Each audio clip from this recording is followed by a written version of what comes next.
नमस्कार दोस्तों, आलस्य मनुष्य का सबसे बड़ा शत्रु है। यह कहानी हमें कर्म का महत्व समझाती है, साथ ही बताती है कि जो व्यक्ति कर्महीन है, उनके पास पड़ा पारस का पत्थर भी एक आम पत्थर की भांति ही है। तो दोस्तों, शुरू करते हैं आज की कहानी। एक प्रतापी गुरु थे जो अपने सभी शिष्यों से बहुत प्रेम करते थे।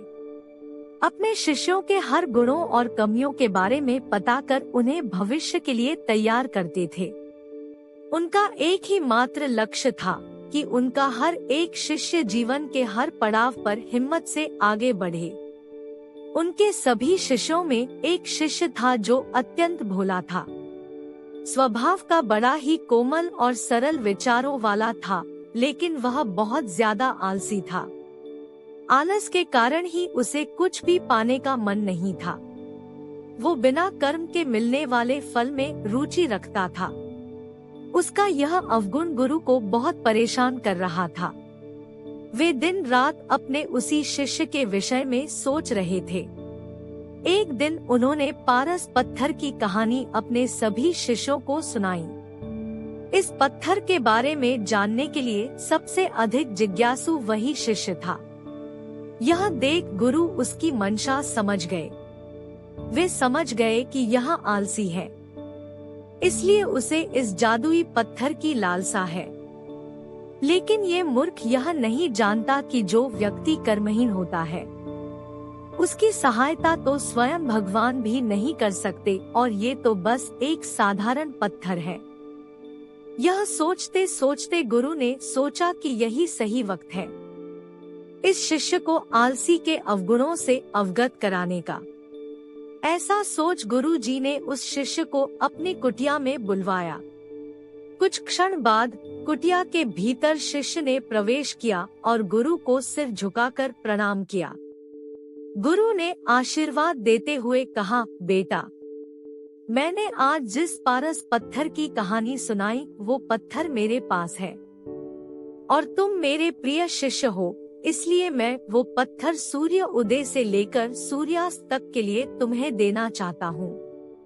तुम उससे जो करना चाहो कर सकते हो। तुम्हें जीतना स्वर्ण चाहिए, तुम इस पत्थर से इस दिए गए समय में बना सकते हो। यह सुनकर शिष्य की खुशी का ठिकाना न था। गुरुजी ने उसे प्रातः सूर्योदय होने पर पत्थर देने को कहा। रात भर वह इस पत्थर के बारे में सोचता रहा।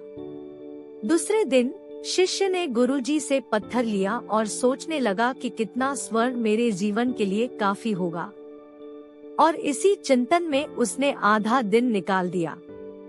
भोजन कर वो अपने कक्ष में आया।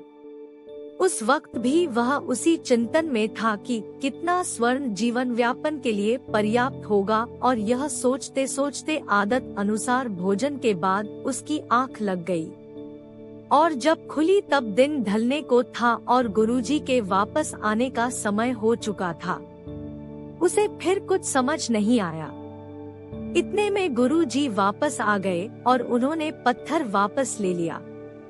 शिष्य ने बहुत विनती की, लेकिन गुरुजी ने एक ना सुनी। तब गुरुजी ने शिष्य को समझाया, पुत्र, आलस्य व्यक्ति की समझ पर लगा ताला है। आलस के कारण तुम इतने महान अवसर का लाभ भी ना उठा सके। जो व्यक्ति कर्म से भागता है, उसकी किस्मत कभी उसका साथ नहीं देती। तुम एक अच्छे शिष्य हो, परंतु तुम में बहुत आलस है। जिस दिन तुम इस आलस के चौले को निकाल फेंकोगे, उस दिन तुम्हारे पास कई पारस के पत्थर होंगे। शिष्य को गुरु की बात समझ आ गई और उसने खुद को पूरी तरह बदल दिया। अब उसे कभी किसी पारस की लालसा नहीं रही। शिक्षा: इस कहानी से हमें यह सीख मिलती है कि जो व्यक्ति अपना जीवन आलस्य में बिताता है, उसका कोई उद्धार नहीं कर सकता। वह स्वयं ही कर्म करके अपने जीवन को नई दिशा दे सकता है।